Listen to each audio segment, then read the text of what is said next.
ಒಂದೇ ಫ್ರೇಮಲ್ಲಿ ಎಲ್ಲ ಪ್ರೀಸ್ಟ್ನ ನೋಡೋದು ಎಷ್ಟು ಖುಷಿ ಅನಿಸುತ್ತಲ್ಲ. ಆ್ಯಕ್ಚುಲಿ ನಮ್ಮ ಇಂಡಿಯಾ ಕಾನ್ಸೆಪ್ಟೇ ಆ ಥರ ಇರೋದು, ವಿವಿಧತೆಯಲ್ಲಿ ಏಕತೆ.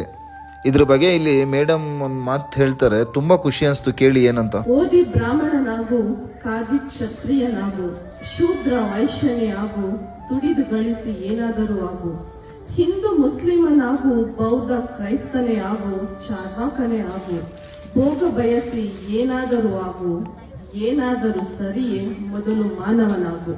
ಈ ಸಮಾಜದಲ್ಲಿ ದೊಡ್ಡ ಪಿಡುಗು ಅಂದರೆ ಜಾತಿ ಧರ್ಮ. ಇದನ್ನ ವ್ಯಾನಿಷ್ ಮಾಡೋ ದೃಷ್ಟಿಯಿಂದ ನಮ್ಮ ಹುಣಸೂರಿನ ಉನ್ನತಿ ಅಕಾಡೆಮಿ ಶಾಲೆ ಒಂದು ಕಾರ್ಯಕ್ರಮ ಇಟ್ಕೊಂಡಿತ್ತು, ಅದೇ ಗಾಲಾ ಡೇ. ಈ ಶಾಲೆಯಲ್ಲಿ ಎಲ್ಲ ಧರ್ಮದ ಹಬ್ಬಗಳನ್ನು ಆಚರಣೆ ಮಾಡಿದ್ದಾರೆ. ಹಾಗೆ ಎಲ್ಲ ಧರ್ಮಗುರುಗಳನ್ನು ಕರೆಸಿ ಅವ್ರವ್ರ ಧರ್ಮದ ಬಗ್ಗೆ ಮಾತಾಡಿಸಿದ್ದಾರೆ. ಇವರೆಲ್ಲ ಹೇಳಿದ್ದು ಒಂದೇ, ಇರೋದು ಒಂದೇ ಧರ್ಮ, ಅದು ಮಾನವ ಧರ್ಮ. ಇವರ ಈ ಕಾನ್ಸೆಪ್ಟ್ ಯುನಿಸೆಫಲ್ಲಿ ಕೂಡ ರೆಕಗ್ನೈಸ್ಡ್ ಆಗಿದೆ. ಗಿಡಕ್ಕೆ ನೀರು ಹಾಕೋ ಮುಖಾಂತರ ಡಿಫ್ರೆಂಟಾಗಿ ಫಂಕ್ಷನ್ನ ಉದ್ಘಾಟನೆ ಮಾಡಿದ್ದಾರೆ. ಹಾಗೆ ಎಲ್ಲ ಪೇರೆಂಟ್ಸ್ ಕೂಡ ತುಂಬ ಎಂಜಾಯ್ ಮಾಡಿದ್ದಾರೆ. ಲೈಕ್ ಗೇಮ್ಸ್ ಆಡೋದ್ರಿಂದ ಆಗಲಿ, and mostly grand father grand mother ಕೂಡ ಬಂದು ಎಂಜಾಯ್ ಮಾಡಿದ್ದಾರೆ. ಇಲ್ಲಿ ನಿಮ್ಮ ಮಕ್ಕಳಿಗೆ ಸ್ಟ್ಯಾಂಡರ್ಡ್ ಎಜುಕೇಷನ್ ಬೇಕಂದರೆ ಈ ಸ್ಕೂಲಲ್ಲಿ ಅಡ್ಮಿಷನ್ ಮಾಡಿ. ಆಲ್ರೆಡಿ ಇವ್ರದ್ದು ಅಡ್ಮಿಷನ್ ಓಪನ್ ಆಗಿದೆ.